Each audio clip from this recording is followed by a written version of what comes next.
Hello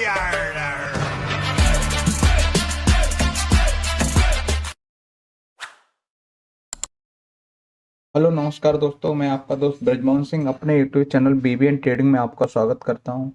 ये video purely education purpose से है।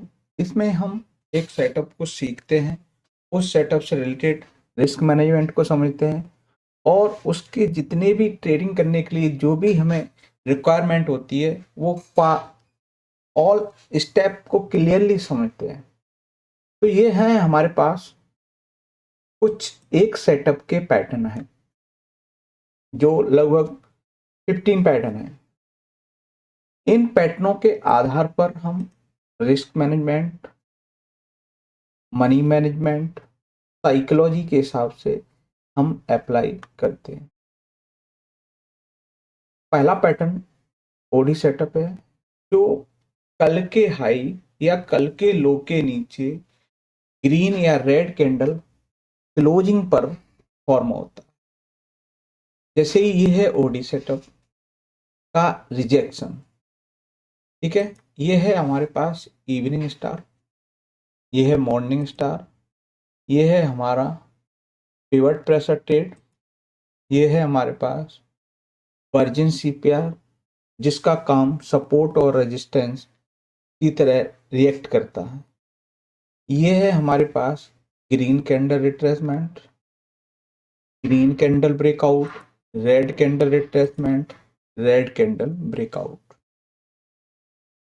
ये एम रिवर्सल है, ये आपका डब्ल्यू रिवर्सल है, gap up rejection, gap down rejection और सीपीआर ब्रेकआउट। तो ये है हमारे 15 प्राइस एक्शन स्ट्रक्चर।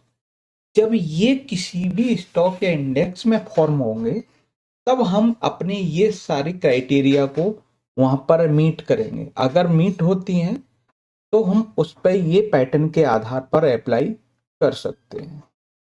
दूसरा है हमारे पास कि इसमें हम दो ईएमए को ट्रेंडी और ट्रेंड के लिए यूज करते हैं। वो 8 और 20 ईएमए है। उनको मोस्टली हम ट्रेंड को राइड करना है तो 8 ईएमए, और हमें ट्रेंड रिवर्सल या ट्रेंड का है ना प्लेस करना है तो हम 20 ईएमए को यूज करते हैं।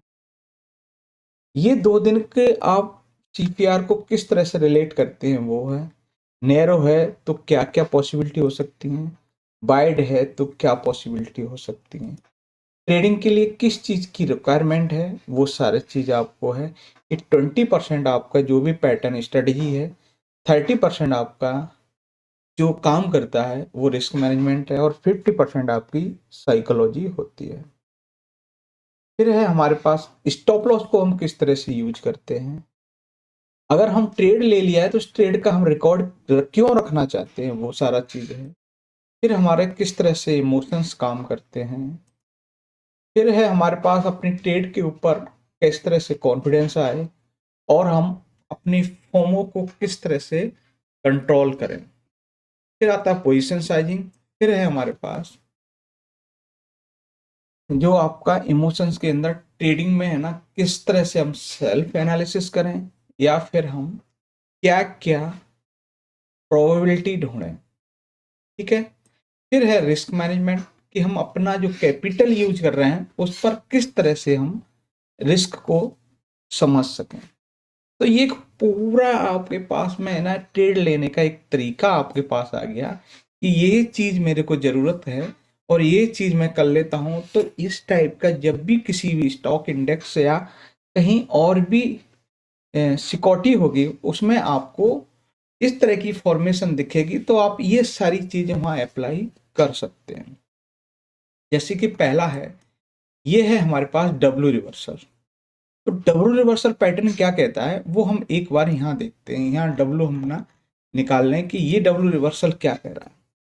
ये डब्ल्यू रिवर्सल पैटर्न आपका क्या कह रहा है कि एक फर्स्ट स्विंग लो लगे, वहां से रिट्रेस होके दोबारा उस लो के पास आए और यहां से ग्रीन कैंडल फॉर्म हो तो आप इस टारगेट के लिए जा सकते हो, ठीक है। अगर इस तरह की आपके पास फॉर्मेशन बनी है तो वही फॉर्मेशन आप वहां चेक कर लो कि कहाँ इस तरह का है कोई, तो आप देखोगे कि हमने यहाँ क्या है कि प्राइस रिट्रेस करके इस लो से फिर आपका पुल बैक दिया और फिर यहाँ से जैसे ही ग्रीन कैंडल फॉर्म हुई तो आप इस टारगेट के लिए जा सकते हो। और इसमें आपको 1:2 मिल रहा है तो वेल एंड गुड। तो आपको इस तरह से ये डब्ल्यू रिवर्सल के हिसाब से एंट्री, ये आपका एसएल और ये आपका टारगेट, बस हो गया कंप्लीट। चलिए नेक्स्ट चार्ट देखते हैं। ये है ओडी सेटअप। अब ओडी सेटअप होता क्या है वो एक बार देख लेते हैं। ओडी सेटअप कह रहा है कि हम कल के हाई पे, पीडीएस मतलब प्रीवियस डे हाई के ऊपर 5 मिनट की कैंडल क्लोज कर जाए और टारगेट के लिए आप अपना है ना जो नियरेस्ट आपका रेजिस्टेंस हो, पिवट हो, वीकली मंथली जो भी वो आप रख सकते हो। तो हमने क्या किया कि इसके हिसाब से अगर यहाँ मिली क्लोजिंग कल के हाई के ऊपर, ये आपकी एंट्री मिल गई। पिवट ये टारगेट हो सकता है, ये हो सकता है, और नियरेस्ट भी जो भी आपका हो वो अगर पीछे में अगर देखा जाए तो पीछे में आपको जो भी नजर आ रहा हो वो आप एज ए टारगेट के लिए रख सकते हैं या फिर 1:2 आप कॉमन रखेंगे। तो ये सारी क्राइटेरिया हम ओडी सेटअप के लिए अप्लाई करेंगे।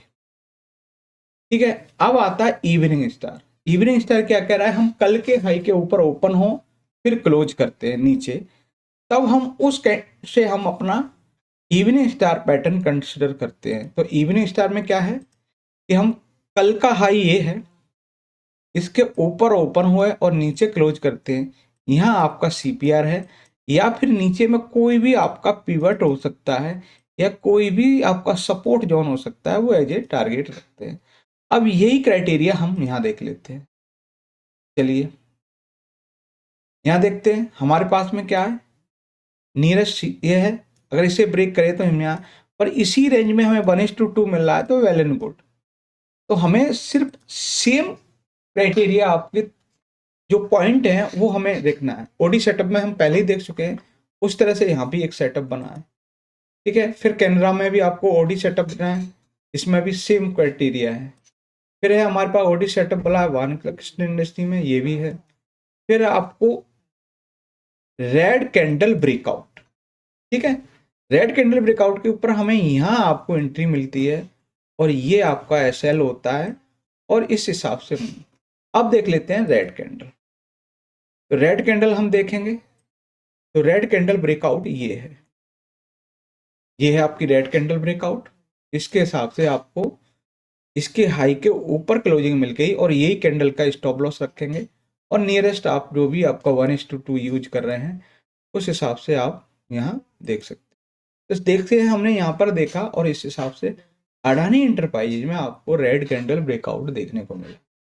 फिर है हमारे पास अडानी ग्रीन एनर्जी, इसमें ओडी सेटअप के हिसाब से आपको मूव देखने को मिला। फिर है हमारे पास पेटीएम यानी कि 197 कम्युनिकेशन, इसमें हम देखें तो इसमें है red candle break green candle breakout. वहाँ रेड कैंडल ब्रेकआउट थी या ग्रीन कैंडल ब्रेकआउट। तो ग्रीन कैंडल ब्रेकआउट हमें देखना है तो हमें वही पैटर्न आपको निकालना है कि ग्रीन कैंडल ब्रेकआउट का ये है। जब इस टाइप का स्ट्रक्चर हमें देखने को मिल रहा है तो हमारे पास में एक लिमिटेड रिस्क मिल रहा है, उसके हिसाब से हमें रिवॉर्ड्स के लिए आपको नीचे की साइड में आपको मिल सकता है। ये देखिए कि आपको सेम उसी तरह से रेड ग्रीन कैंडल ब्रेकआउट देखने को मिला और प्लस इस सीपीआर के नीचे भी मिला, प्राइस ने मूव किया फिर यहाँ से रिट्रेस किया, फिर आपको इस लेवल के आसपास आपका 1:2 मिलता हुआ दिखाई दिया। उसके बाद हम नेक्स्ट चलते हैं, वो है टाटा इलेक्सी, इसमें ओडी सेटअप के हिसाब से आपको मूव है। याद रहे ओडी सेटअप में चाहे वो बुलिश हो या बीरिश, उसकी हायर या लोअर क्लोजिंग आपको मायने रखती है। अगर लोअर क्लोजिंग है और हायर क्लोजिंग है तो वहां सेटअप की पॉसिबिलिटी ज्यादा दिख जाती है। ओडी सेटअप है ना आरसीबी यानी कि आरईसी में भी आपको देखने को मिला। फिर है ओवरऑल रियलिटी जिसमें आपको हमें ग्रीन कैंडल ब्रेकआउट देखने को मिला। फिर नेल्को, इसमें वहां डब्ल्यू रिवर्सल था या एम रिवर्सल है। एम रिवर्सल को हम एक बार देखते हैं कि एम रिवर्सल आपका जो है ये है, प्राइस ने फर्स्ट हाई रिट्रेस होके दोबारा उस हाई के आसपास आए और रिजेक्शन कैंडल मिलने लगे, तो आप वहां कंसीडर कर सकते हैं कि वो अब वहां सेलर एक्टिव हो सकते हैं और उसके हिसाब से आप वो कमांड सेलर के अंडर आ सकती है। तो हम देखते हैं कि प्राइस ने यहां से मूव देके फर्स्ट हाई बनाया और रिट्रेस होकर दोबारा उस हाई के पास में जैसे ही रिजेक्शन कैंडल मिली, आप इस टारगेट के लिए जा सकते और वहीं से आपको 1:2 भी मिला और आपको एक परफेक्ट ट्रेड देखने को मिला। उसके बाद नेक्स्ट है हमारे पास मैक्स हेल्थ। एक प्राइस है ना, क्लोजिंग आती है और गैप अप हुआ, तो ये गैप अप रिजेक्शन के हिसाब से आए। गैप अप रिजेक्शन में क्या है कि रेड कैंडल मिले, तो उसके हिसाब से आपको यहाँ मूव देखने को मिला, वो भी गैप अप रिजेक्शन के। इन लास्ट है हमारे पास ओडी सेटअप एल&टी टेक्नोलॉजी। तो इस तरह से हमने देखा कि एक परफेक्ट पूरा रिक्वायरमेंट सेटअप जो इंट्राडे में आप यूज कर सकते हो, वो एज ए सीपीआर स्ट्रक्चर है और उसके कुछ पैटर्न्स हैं जिनसे हम कुछ सीख सकते हैं और सीख कर अपनी एनालिसिस को और ज़्यादा स्ट्रॉन्ग कर सकते हैं। तो वीडियो अच्छा लगे लाइक शेयर कमेंट्स और चैनल को सब्सक्राइब करें। नमस्कार साथियों।